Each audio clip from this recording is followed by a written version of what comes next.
ये बालक बड़ा विचित्र है, इसकी कुंडली बड़ी विचित्र है, क्योंकि इसके सभी ग्रह अनुकूल पड़े हुए हैं। ये कितना बलवान होगा, इसके लगन में ही सिंह का सूर्य विराजमान है, और लगन में सूर्य जिसका बलवान होता है वो सबसे बलवान होता है। सब ग्रहों का राजा सूर्य होता है, और लगन सबसे बलवान मानी गई है जन्म पत्री में, वो वहां विराजमान होकर के तो ये कितना बलवान होगा कि बाली के समान तो ये बलवान होगा, धैर्यवान होगा, याति के समान धर्मात्मा होगा, और शिवी के समान दाता होगा, समुद्र के समान ये गंभीर होगा। जब इस प्रकार से देखा, इतने ग्रह अनुकूल है कि हाँ कोई दोष तो नहीं है, कि एक दोष है। क्या दोष है? कि इसमें सर्प दोष है। सर्प दोष कि हाँ सर्प के डसने से इस बालक की मृत्यु होगी। अब तो धर्मराज युधिष्ठिर जी महाराज बड़े दुखी हो गए, क्योंकि शास्त्रों में ऐसा बताया है सर्प के डसने से जिसकी मृत्यु हो जाए वो अधोगति में जाता है। तो बताइए कितना बलवान है, बाली के समान बलवान पृथ्वी पे कोई इसको जीत नहीं पाए, समुद्र के समान गंभीर है, याति के समान धर्मात्मा है, ऐसा बलवान होते हुए भी अधोगति में जाएगा। आज ऐसे कहा महाराज आप चिंता ना करें, अधोगति नहीं जाएगा, क्योंकि सर्प दोष तो है लेकिन आंशिक सर्प दोष है। आंशिक महाराज क्या होता है? आंशिक माने सर्प के डसने से मृत्यु होगी लेकिन अधोगति में नहीं जाएगा। क्यों? क्योंकि इसके ऊपर सदगुरु की कृपा हो जाएगी, संत कृपा इसके ऊपर हो जाएगी, संत के आशीर्वाद से इसकी पहले ही सदगति हो जाएगी। ये पार्थिव शरीर रह जाएगा, इस पार्थिव शरीर को सर्प डसेगा, इसलिए अधोगति में नहीं जाएगा, पहले ही इसकी सदगति हो जाएगी, मुक्ति तो पहले ही हो जाएगी गुरु की कृपा से, संत कृपा से। जब इस प्रकार से देखा तो महाराज अधोगति में नहीं जाएगा। क्या नहीं महाराज आप चिंता ना करें, अधोगति नहीं जाएगा, इनके ऊपर संत कृपा होगी, गुरु कृपा होगी। तो महाराज इसका नाम क्या होगा? कहने लगे इसका जन्म पत्री का नाम तो विष्णु रात है, क्योंकि विष्णु भगवान ने गर्भ में जाकर के इस बालक की रक्षा की है, इसलिए इसका नाम जन्म पत्री का विष्णु रात है। और परीक्षित इसका विख्यात नाम होगा, क्योंकि इसने जन्म लेते ही सबकी परीक्षा की है। क्या परीक्षा की? सबकी ओर देख रहा है कि जो गर्भ में जाकर के मेरे दर्शन मुझे हुए वो मुझे दिखाई नहीं दे रहा। तो यहाँ पांडव ही पांडव हैं, द्वारकाधीश गर्भ में गए बालक की रक्षा करने, तो इसलिए उस भगवान को देख रहा था, लेकिन वो यहाँ दिखाई नहीं दे रहे, इसलिए सबकी इसने परीक्षा की है। तो परीक्षा करने के कारण इसका विख्यात नाम परीक्षित होगा। बड़ा धर्मात्मा राजा बनेगा आगे चल करके, तुम्हारे वंश को बढ़ाने वाला होगा, तुम्हारे वंश का यश बढ़ाने वाला होगा। जब इस प्रकार से सुना, आज राजा गदगद हो जाते हैं, बड़े प्रसन्न हो गए। प्रसन्न होकर के आज सभी ब्राह्मणों को यथानुसार दक्षिणा देकर के सबको संतुष्ट किया, सभी प्रसन्न हो गए, बड़े प्रसन्न होकर के निवास कर रहे हैं। सभी आशीर्वाद देकर के ब्राह्मण चले जाते हैं। आगे चल करके सबको पता चला कि ये तो पांडवों को वंश को बढ़ाने वाला बालक का जन्म हुआ, तो सभी राजा उनको बधाई देने आ रहे हैं, सभी राजा बधाई दे रहे हैं, और जिसको भी पता चल रहा है सभी राजा को बधाई देने आ रहे हैं। द्वारकाधीश को पता चला कि हमारे बुआ के यहाँ बालक का जन्म हुआ है, वंश को बढ़ाने वाला बालक का जन्म हुआ। भगवान द्वारकाधीश भी बधाई लेकर के बुआ के यहाँ आए। जब कोई बालक होता है तो बधाई लेकर के जाते हैं, तो आज बुआ के यहाँ बधाई लेकर के भगवान द्वारकाधीश आए, बुआ को बधाई दी है।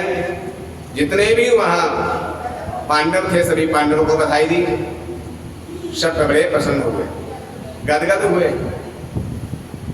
और जाकर के वो बालक, जैसे ही बालक के पास में भगवान द्वारकाधीश पहुंचे, तो परीक्षित ने जैसे ही द्वारकाधीश को देखा तो देखते ही आज गदगद हो गए, प्रसन्न हो गए, और खिलखिला करके राजा आज ये परीक्षित हंसने लगे।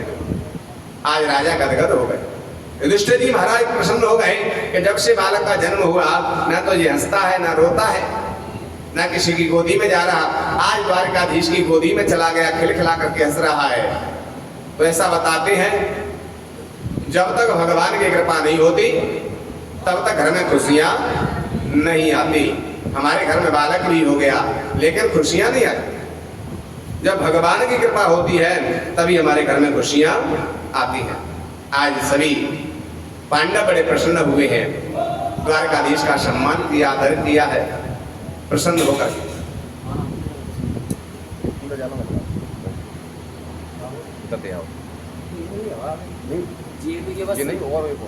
खराब करिए और जालंग का दोनों को शांति आसवा जालंग जा कमाना में तो बोली वृंदावन बिहारी लाल की, सदगुरुदेव भगवान की। आज बड़े प्रसन्न हुए हैं, सभी ने बधाई दी है। इधर द्वारकाधीश भगवान सबको बधाई दे करके और आज द्वारका के लिए जब जा रहे हैं तो भगवान को छोड़ने के लिए अर्जुन गए। अर्जुन द्वारका में भगवान को छोड़ करके आए और वहीं कुछ दिन निवास किया है। बहुत दिन हो गए, अर्जुन लौट के नहीं आए। इधर धर्मराज युधिष्ठिर जी के लिए बड़ी चिंता होने लगी और उन्हें दुस्वप्न होने लगे। कैसा लग रहा है? रात्रि में स्वप्न हुआ धर्मराज के लिए तो क्या दिख रहा है? तो कहते हैं कि मृत्यु दूतः कपोतोया उलूकः कंपयन् मनः प्रत्युगश्चैकौरेन्द्रैः शून्यमीक्षतः। आज मृत्यु दूत दिखाई दे रहा है। जैसे मृत्यु दूत दिखाई दिया, अंगारे बरस रहे आकाश से, ऐसा देख करके बड़े दुखी हो गए। विचार करने लगता है कोई समस्या आने वाली है, कोई संकट आने वाला है। अब संकट को मेटने वाले तो देवों के देव महादेव हैं, भावी मेट सके त्रिपुरारी। अब युधिष्ठिर जी महाराज ने सवेरे ही भोले बाबा का पूजन किया है, रुद्राभिषेक किया है, भोले बाबा से प्रार्थना कर रहे हैं, अभिषेक कर रहे हैं।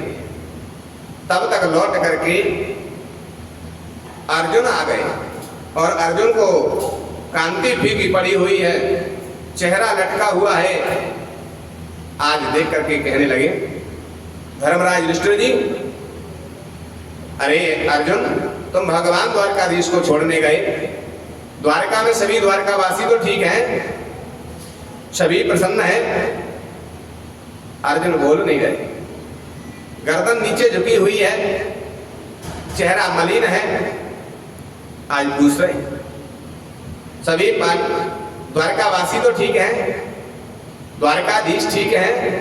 जो द्वारकाधीश का नाम लिया तो आज आंखों से आंसू निकल पड़े और अर्जुन रो पड़े। अर्जुन कहने लगे कि वंचितो हम महाराज हरिणा बंधुरूपिणा एन मे परतम तेजो देव भीष्मापनं महत्। अरे महाराज, वंचितो हम महाराज, हम तो वंचित हो गए। जिन द्वारकाधीश की कृपा से हमें महाभारत के युद्ध में विजय प्राप्त हो गई, आज वो हमें से उनसे हम वंचित हो गए। और जाते हुए भगवान द्वारकाधीश हमको एक जिम्मेदारी दे गए थे, गोपियों को दे गए, इन गोपियों को तुम ले जाओ, आज से 7वें दिन समुद्र ये द्वारकापुरी को डुबा देगा।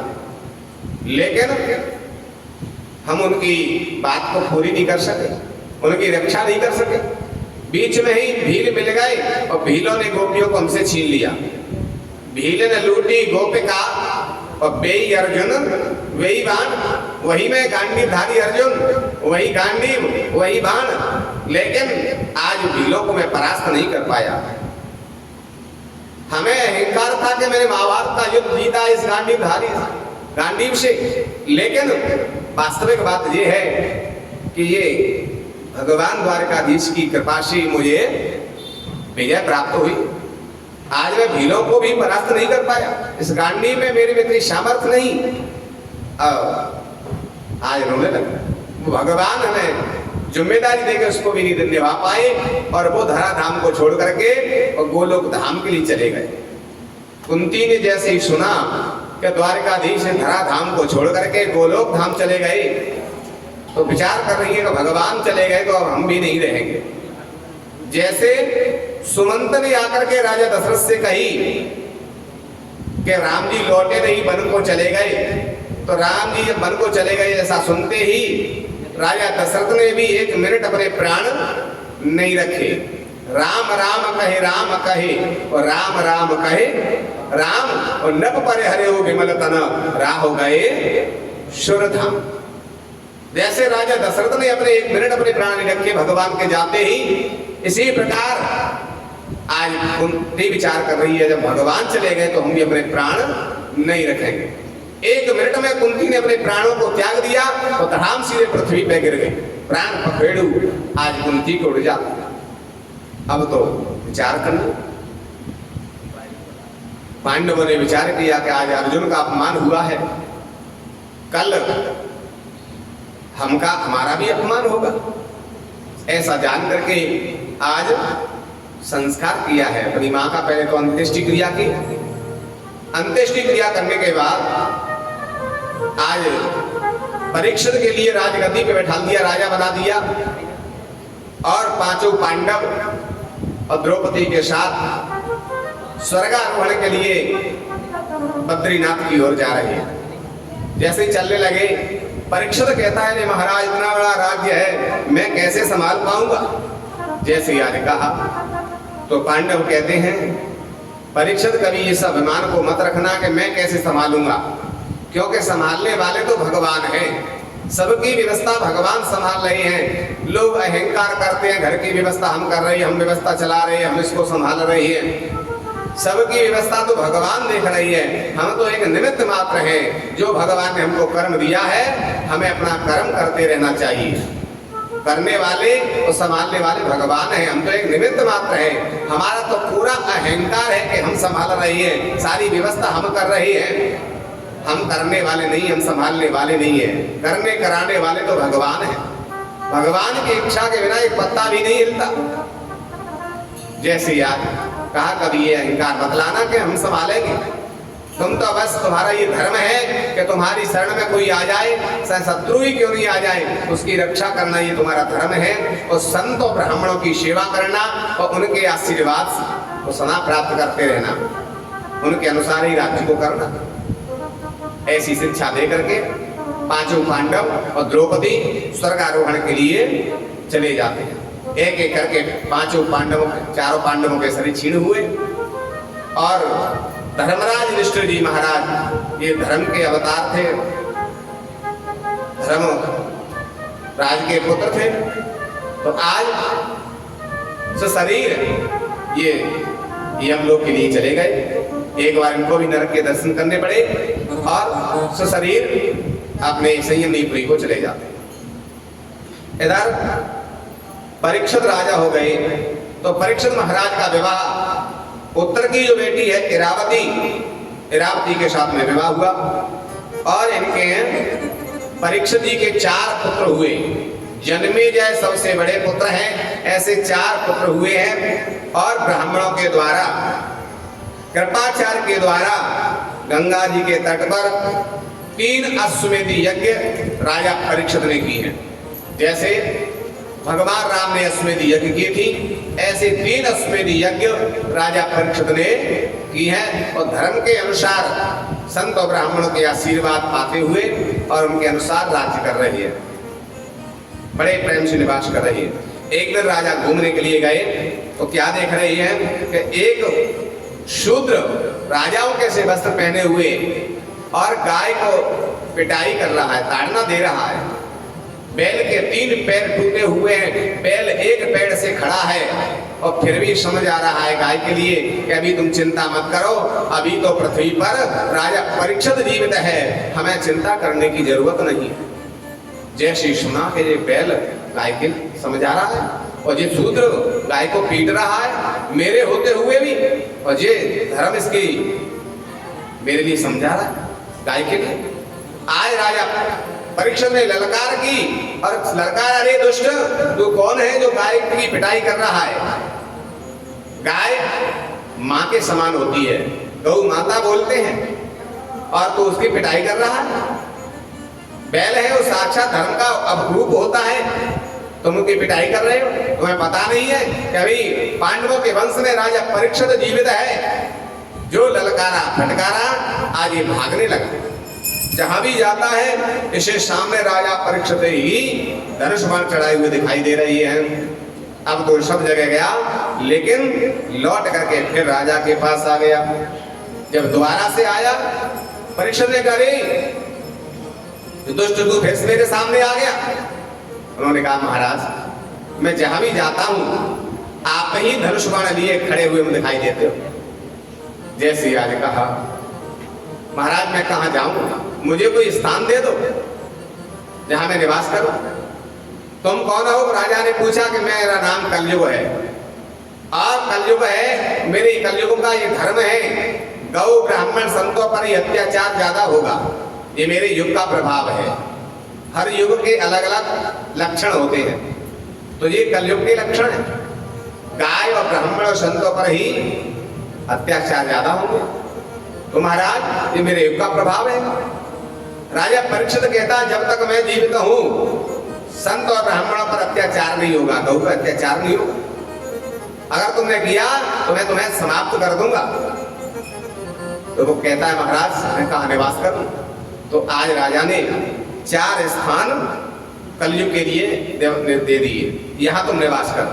कहते हैं कि अभ्यर्थितो तथा तस्मै स्थानानि कलये ददौ द्यूतं पानं स्त्रियः शूना यत्र धर्मश्चतुर्विधः।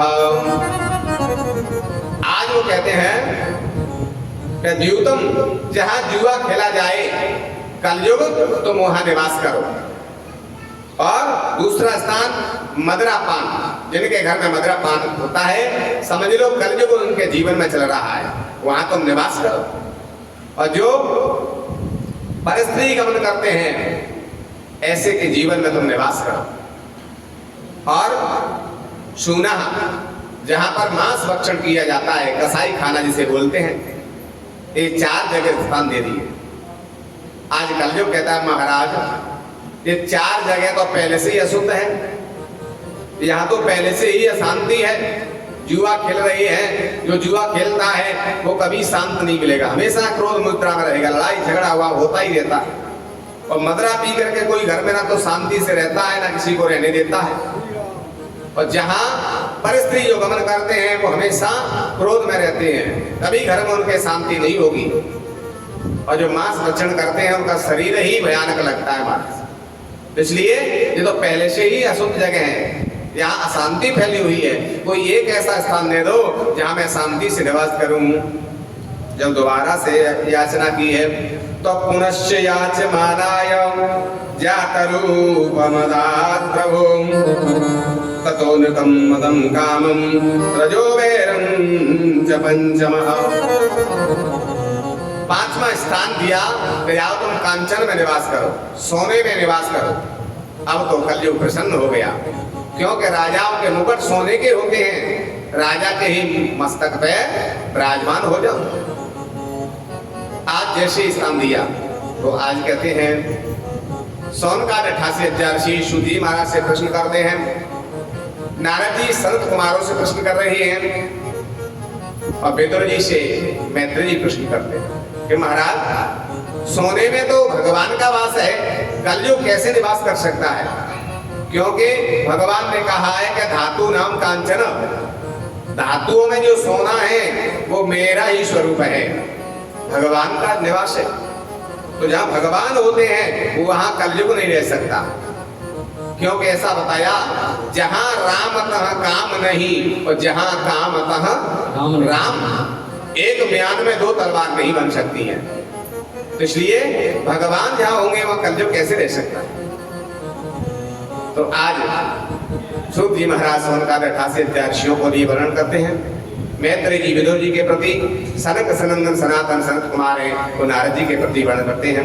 आइए उससे पहले गुरु महाराज की वंदना करते हैं। बोलिए सद्गुरुदेव भगवान की, सिद्ध महाराज की।